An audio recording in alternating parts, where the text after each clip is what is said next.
Hey everybody, welcome to another episode of Breaking Cinematic Universes. I, of course, am Trevor, and joined by the Froggy to my Matt Murdock, Pat Swinford. I love how I'm the Robin in the scenario every single time. Absolutely love it. I mean, That's fine. You're kind of hurting my feelings here. I feel like I'm the hero, you know. I'm Star-Lord, man. I don't know about that. Anyways, we're here talking about we're yeah. I'm gonna cut that out. Speaking of which, are you friends with Chris Fields by any chance? Friends with who? You're cutting out, man.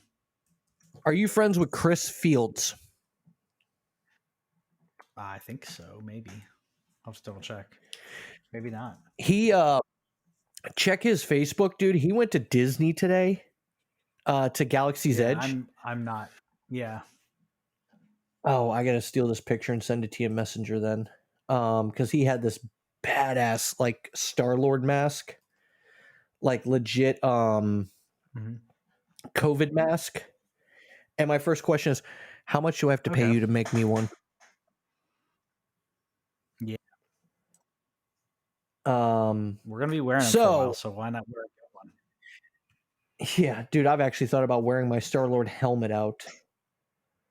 Yeah, why not? No joke. Why not? Who can, at this point, why not?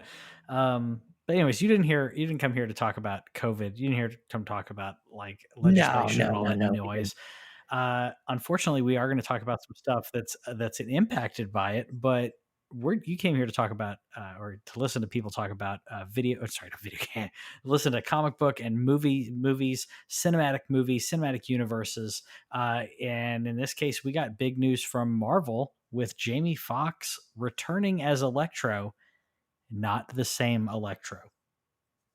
He will be playing Electro again, but from what we're hearing, it's not going to be the same Electro. Exactly. So everyone immediately is thinking, oh, this is multiverse. We don't know. There's a lot of speculation on it. Jamie Foxx, when he talked about it, he tweeted out a picture showing 3 distinct Spider-Men. I think he's just excited and tweeted that out. I don't think that's actually what's happening. If it is, it's going to be interesting, but I don't think that's what's happening. So let's do this. On the heels of Spider-Man Far From Home, the series seemed to be taking a certain direction at that point. So the way I want to kick this, by the way, I sent that picture to you in Facebook Messenger. Yeah.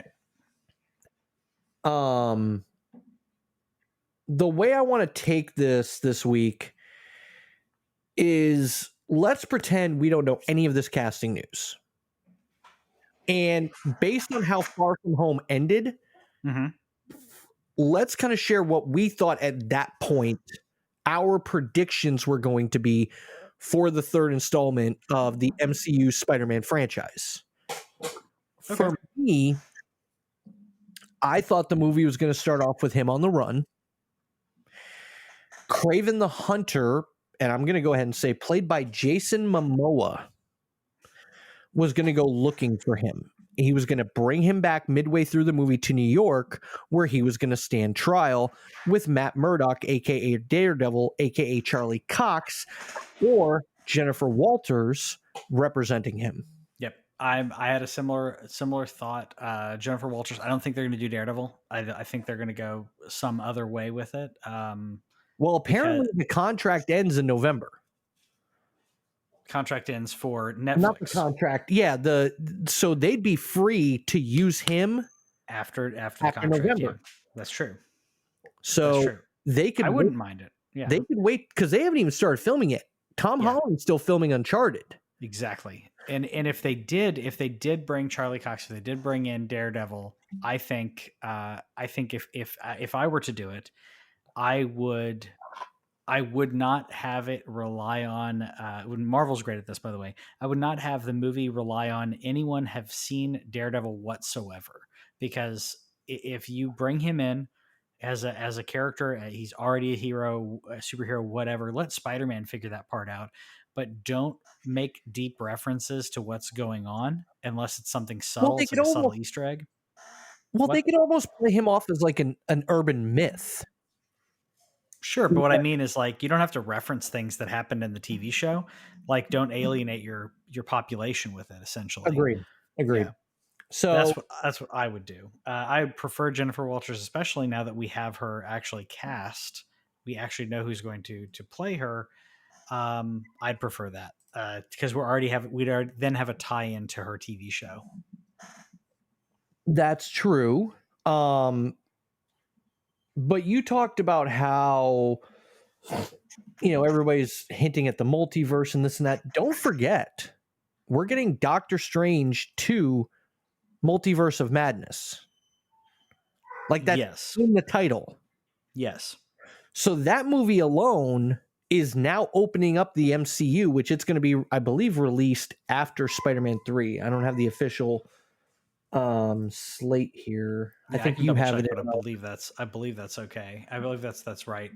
In regards to release date, but in regards to the multiverse, I think they're going to play it. I don't think they're going to get too into it. I think that I think if we go too far into the multiverse with multiple movies, it's going to get confusing. I feel like they're going to button that up, and then you'll have ramifications of it afterwards. But I think that we'll go into the multiverse every now and then, but it won't be something that continues to drive the plot. Meaning, if we do dive into that with the Spider-Man movie, we're not going to see 3 or 4 Spider-Man running around in the rest of the MCU going forward. Like it'll be self-contained where they go back to their universe or what have you at the end.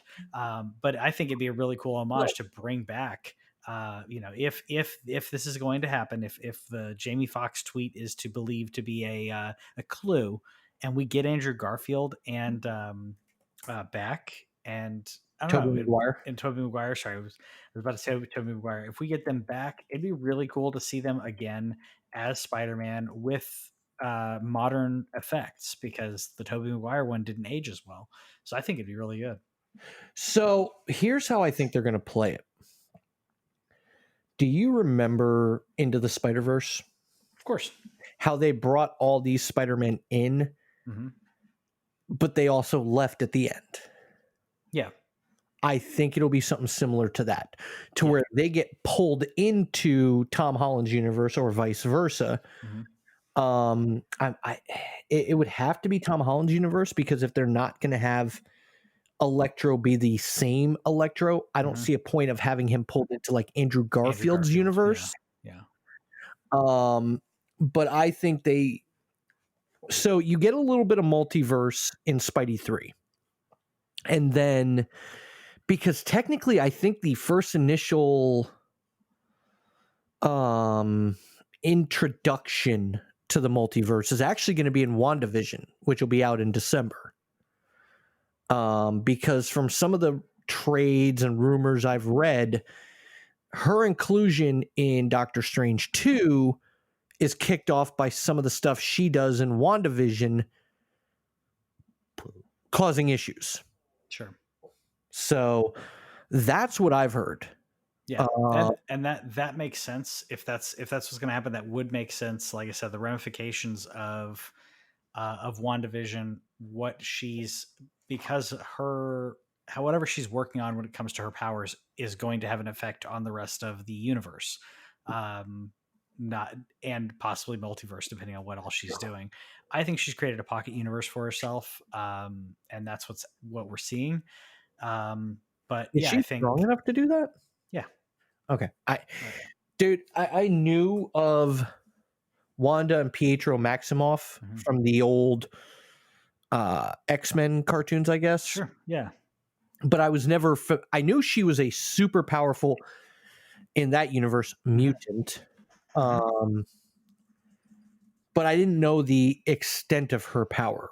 Like, I've heard people say in the MCU that everyone's like, "Well, Captain Marvel's the most powerful." No, actually, I've heard other people go, "No, Scarlet Witch is actually the most powerful Avenger." In essence, yeah, I'd say Wanda's more powerful than Captain Marvel. Wanda's more powerful than Jean Grey, unless she has the Phoenix Force. Then Jean Grey is arguably more powerful with the Phoenix Force. But other than that, Wanda's we're in the comics, she's more powerful than anything else on our planet. I mean, she could have torn down Thanos, but I don't think she knows her power, or they're purposely limiting her power. But I think that her creating her pocket universe in WandaVision is going to be her exploring what crazy stuff she can actually do that she had no idea she could do. Sorry, I was looking on IMDb. I wanted to know if Andrew Garfield has actually been in anything recently, because I feel like he really hasn't done much since Spider-Man. I mean, I think he's done some like art stuff, but it's not been as So he was in mainstream. Spider-Man 2, and yeah, he was in Spider-Man 2 2014. Yep. Since then, he's done 1, 2, 3, 4, 5, 6, 7, 8, 9, 10, 11, 12 projects. Yep. Of which one was Hacksaw Ridge, I believe, directed by Clint Eastwood, if I'm correct. Nope, Mel Gibson. Sorry, the other crazy old man in Hollywood. Yeah, yeah. I mean, and I don't think he's a terrible actor, but he rose really quick, and then it's just done. Well, here's the thing with Andrew Garfield. So I never felt like Tobey Maguire was Peter Parker or Spider-Man. He just seemed too small. He's supposed to be small. Well, I meant like height-wise. In the cartoons, the classic Fox cartoons, he always felt like he was like 6 foot at least. And Tobey Maguire always just felt like he was too short for it. Yeah, he's the same height as Tom Holland. Tobey Maguire's the same height as Tom Holland. Yeah. Both 5'8"? Yeah. Andrew Garfield's way too tall too. Well, sorry, not way too tall. Andrew Garfield's 5'10". I thought he was taller than that. This is just 2 inches difference. But honestly, yeah, Spider-Man should in the comics. I want to say he's supposed to be around 5'10". Spider-Man height comics. I'm showing Garfield's at 6'1". Spider-Man's height in the comics is 5'7". Really? Cinematic universe has changed it to 5'10", which is dumb because Tom Holland is not 5'10". So yeah, Spider-Man's not supposed to be tall. Piker and Spider-Man are not supposed to be tall. He's supposed to be lanky. He's supposed to be small and lanky and getting shoved into lockers. True, but Peter Parker wise, based on the Fox cartoon, I always felt like Andrew Garfield kind of embodied Peter Parker a lot more, and Tobey Maguire just Peter Parker, and Tobey Maguire I think got a little too, I don't want to say big, but I feel like Tom Holland in the Spidey costume has like the perfect build. Oh, I agree. 100%. Tom Holland's the perfect Spider-Man, yeah. And even Andrew Garfield, because he wasn't like built. Like he was tone, but he wasn't built. He had I liked his performance in Spider-Man 2 a lot better than I liked the first one. I can't stand his fake accent. I cannot stand his fake New York accent. It makes me laugh. It makes me laugh hearing Andrew Garfield trying to do, what it sounds like? It sounds like when Tom Holland is pretending what was his fake New York accent that Tom Holland put on in Homecoming when he's rescuing everybody from the Washington Monument.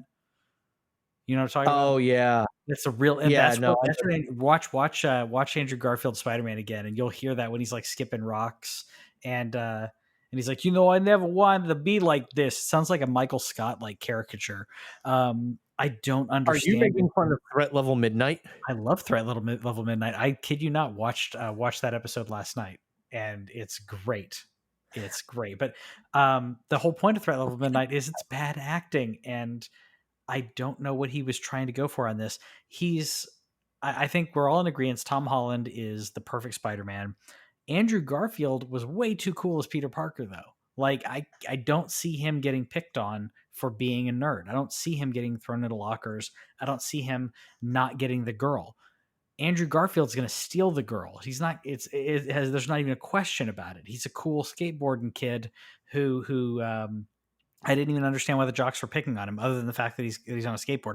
Maybe he stole Flash Thompson's girl. Maybe that's why he got picked on in the Andrew Garfield Spider-Man universe. I don't know. But honestly, if we bring these three together, I think it'd be amazing to as an homage to them. And if you're doing that, I mean, is the guy who played Peter Parker as played Spider-Man in the 70s still alive? 1970s TV show. Spider-Man Yeah, the 70s Amazing TV. Spider-Man TV show. I'm trying to remember who played him. Bring him in with a role and not even as Spider-Man. He's still around. Bring him in. Bring him in as like a teacher or something. Just a little nod, a little wink.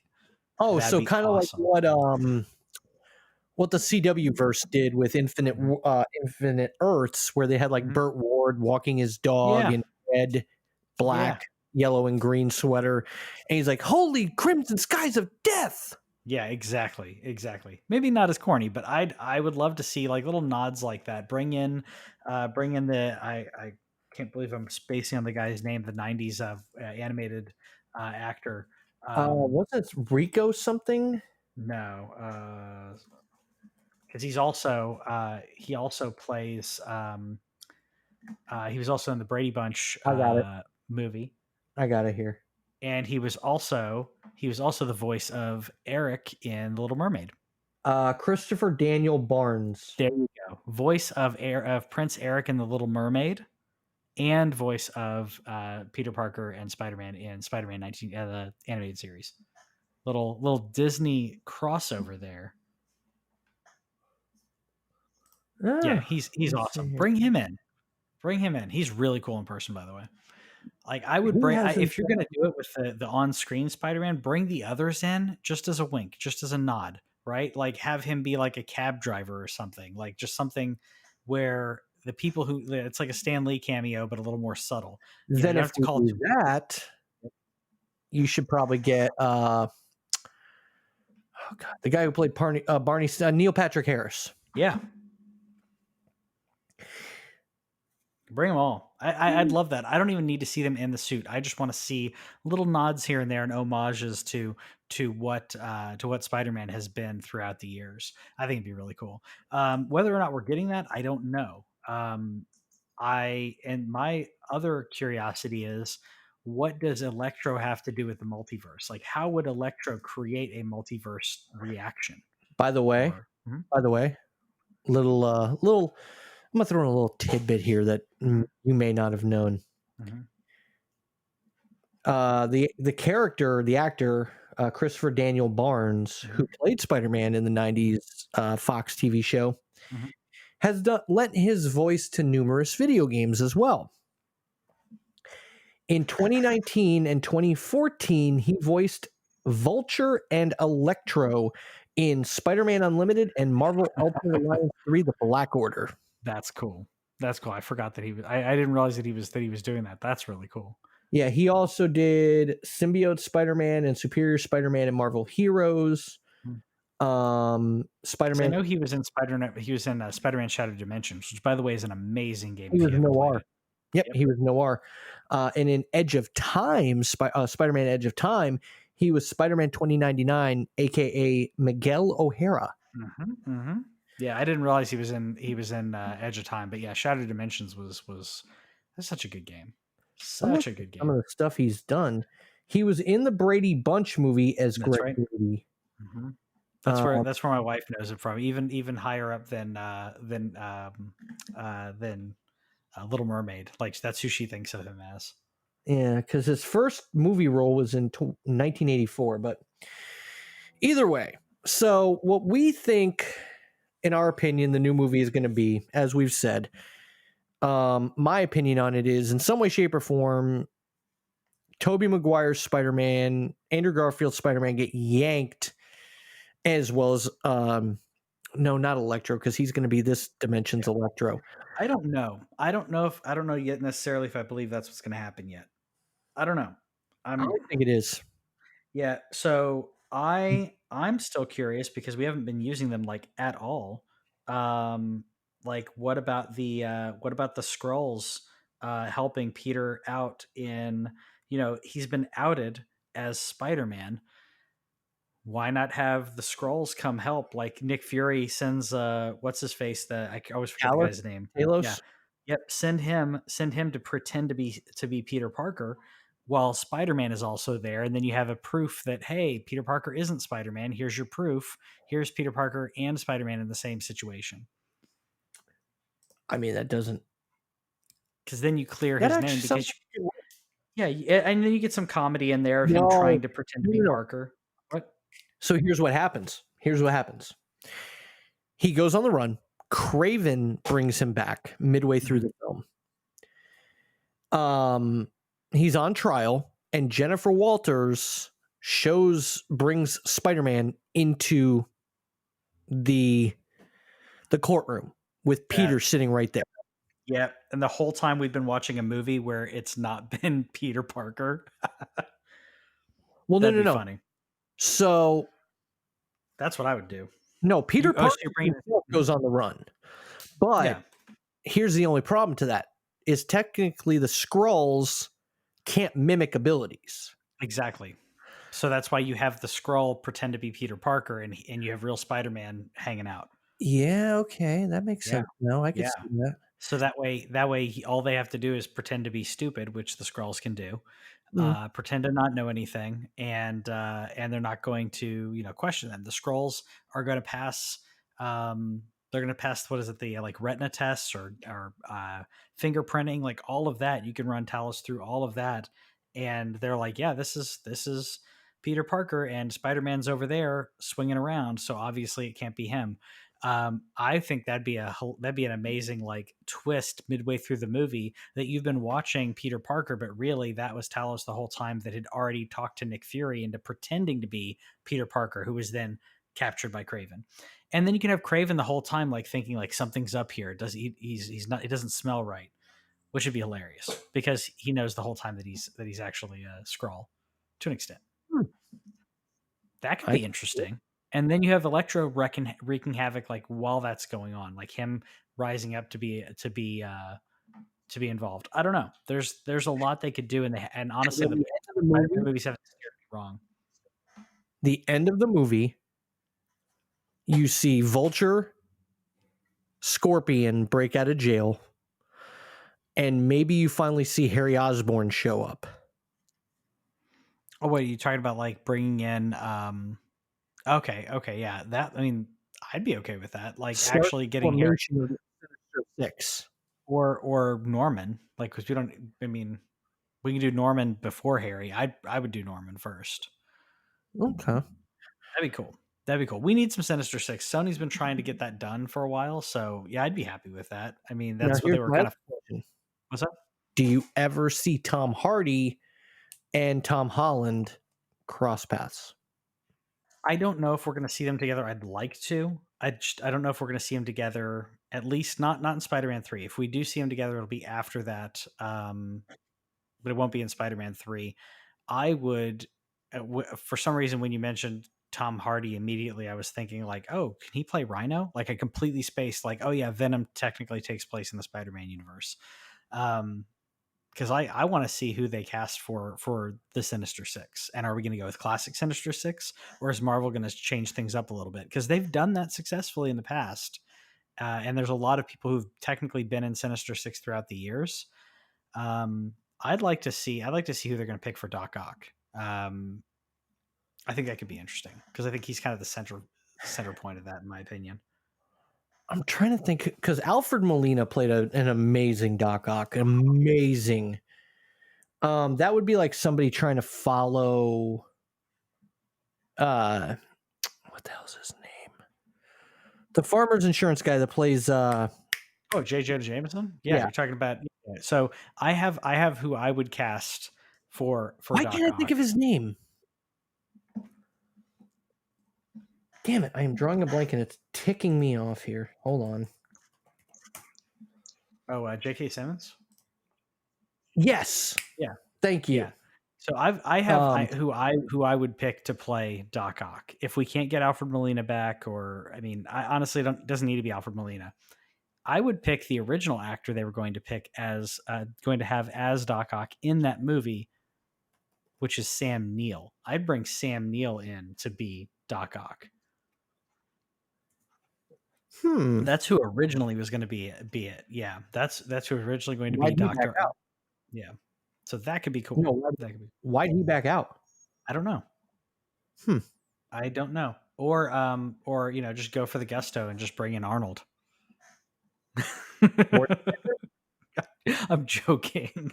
No, here's what's funny about that is I'm actually looking at an article of the James Cameron? 5 actors who could play Doc Ock in the MCU and 5 who could play Green Goblin. Okay, because I was going to say that was a deep cut reference that I didn't think you'd get. The James Cameron Spider-Man script, which is crazy, by the way, if you read it.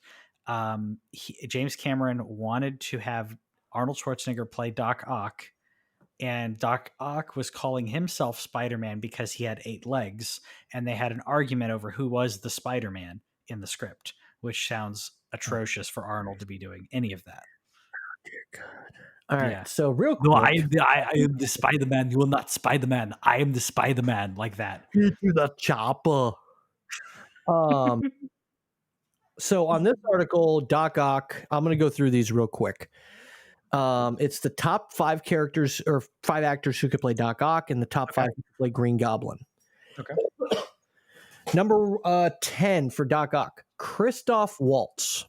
It's great actor. Great actor, intense. I'd be okay with it. Number 9, it's going to go Ock, Goblin, Ock, Goblin. Okay. Number 9 to play Goblin, Javier Bardem. That'd be interesting.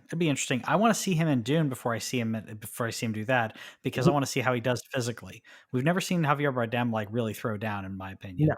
Here's what's funny. As you said what you just said a few moments ago, I scrolled to the number 8 actor. Yeah. Arnold Schwarzenegger. It's getting cold. No. Yes. Don't do it. If you do it, it's got to be a stunt casting. Like if there's a multiverse and you have like a separate joking Spider-Man or something. Anyway, sorry, go ahead. Spider-Ham. Number 7 Goblin. Number 7 out of 10 on the list. Every other. Christopher Walken. Oh, the Goblin? I mean, yeah, I get it, but I don't know. Hey, I love Christopher Walken. I'm gonna take you down with more cowbell. I love Christopher Walken, and I think that may have worked. I think that may have worked in the Tobey Maguire version, but Christopher Walken now, he's 77.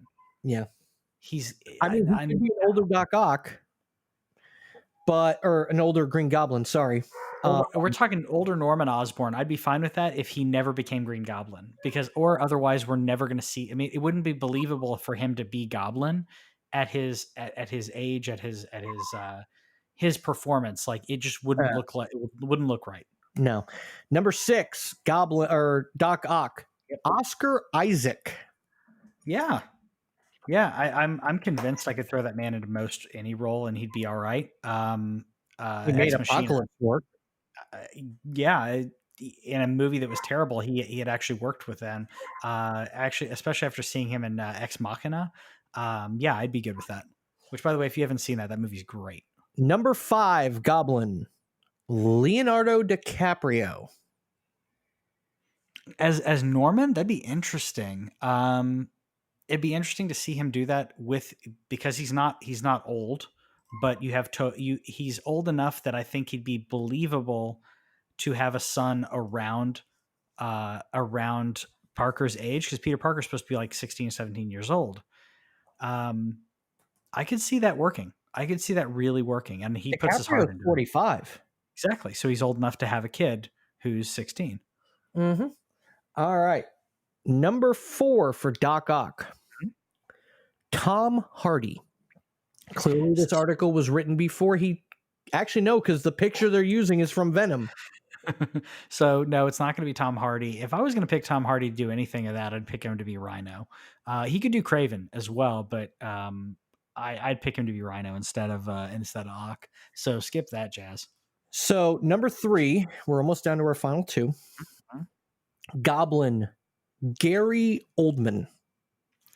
Yeah, for Goblin, yeah, he'd be a great Norman Osborn. Because when you think about Goblin, you have to think about Norman Osborn. He'd be you're thinking of someone who is a tycoon, almost like a Bruce Wayne of his industry, and so he needs to look good in a suit. He needs to look good in front of the board, and then he goes nuts behind the scenes.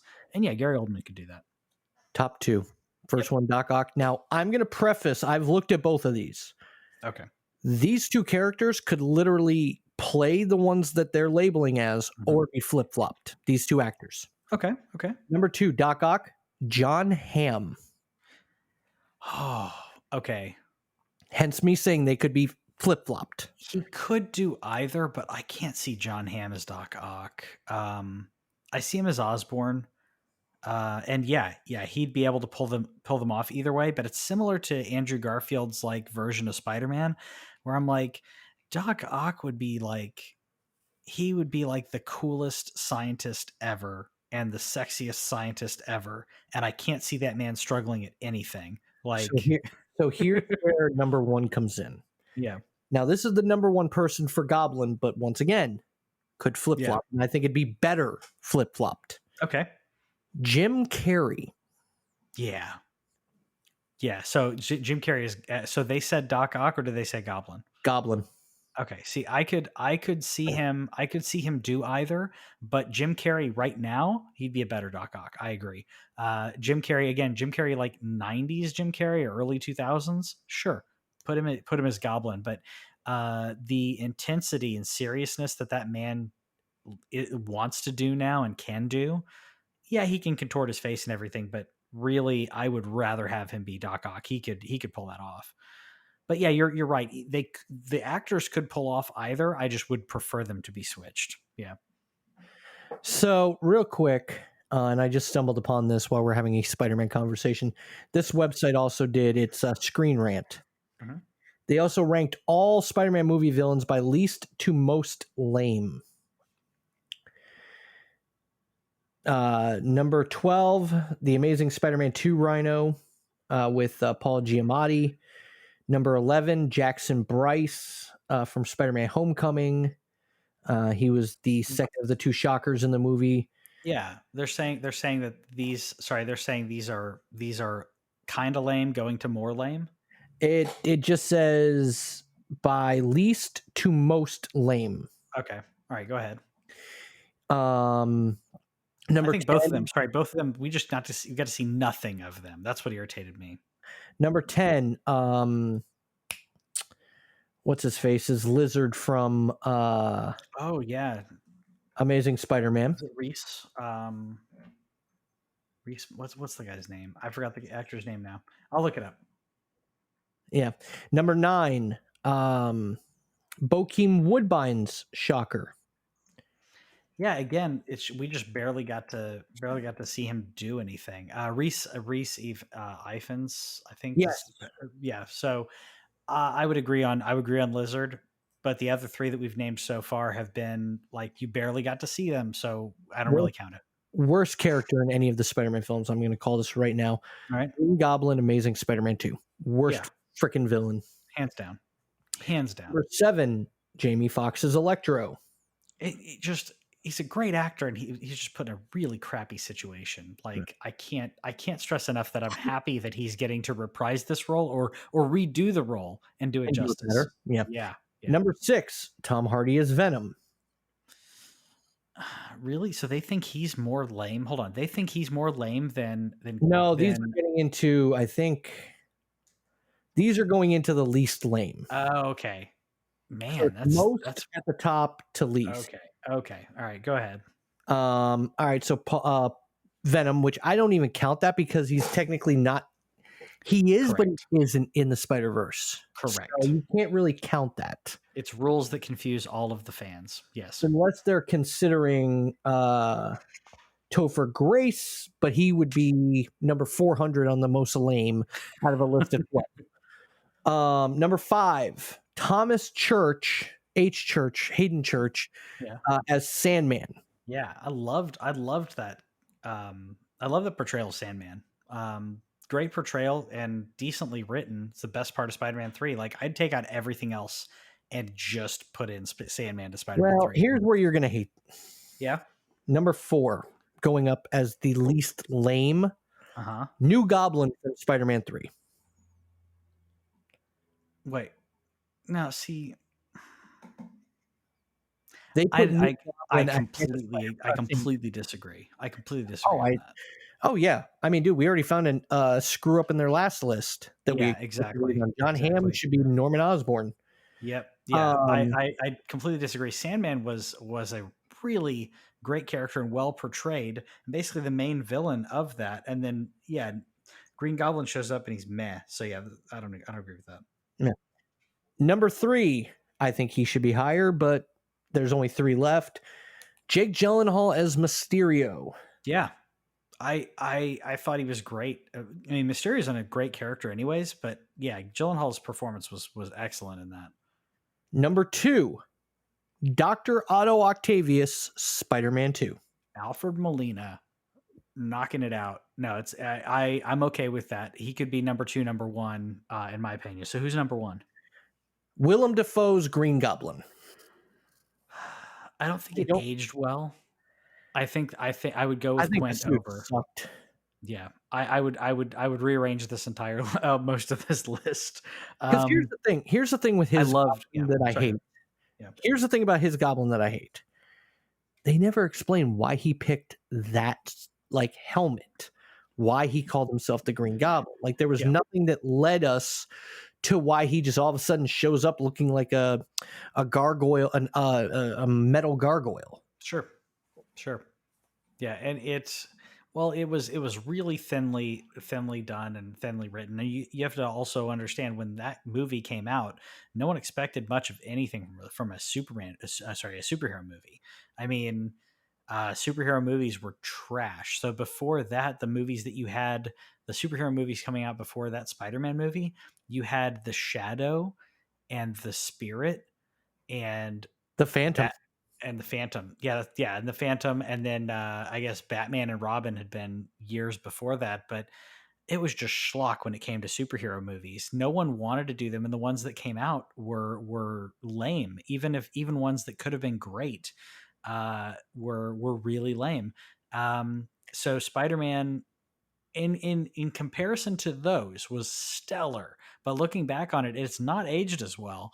And his performance was good. Well, Defoe's performance was good, but the first Spider-Man movie is not aged well. The second one still holds up pretty well, though. I will say this: him as Norman Osborn, fantastic. His voice as Green Goblin, fantastic. Yeah. The suit, not so fantastic. Not so much. Yeah. And by the way, go ahead, finish what you're saying. I was just saying, and we got the meme from it, at least, I'm sort of somewhat of a scientist myself. We got that meme coming out of it, so I'm happy about that. Absolutely.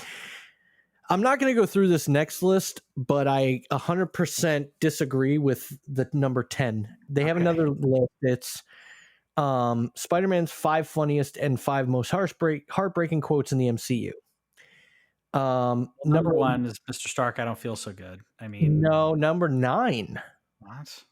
Number 1 is We Won, Mr. Stark. No. The number 10 funniest, and I don't agree with this at all.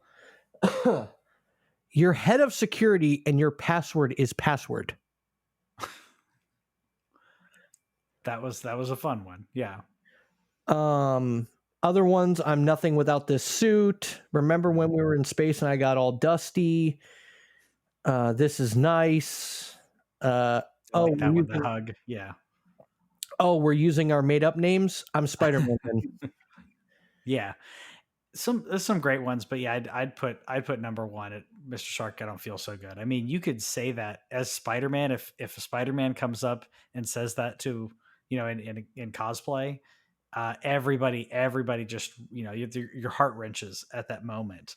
I think that's the saddest one. Actually, the most Spider-Man thing on this entire list, comic book, cartoon, movie, anything, is a quote, I believe, from Spider-Man Homecoming.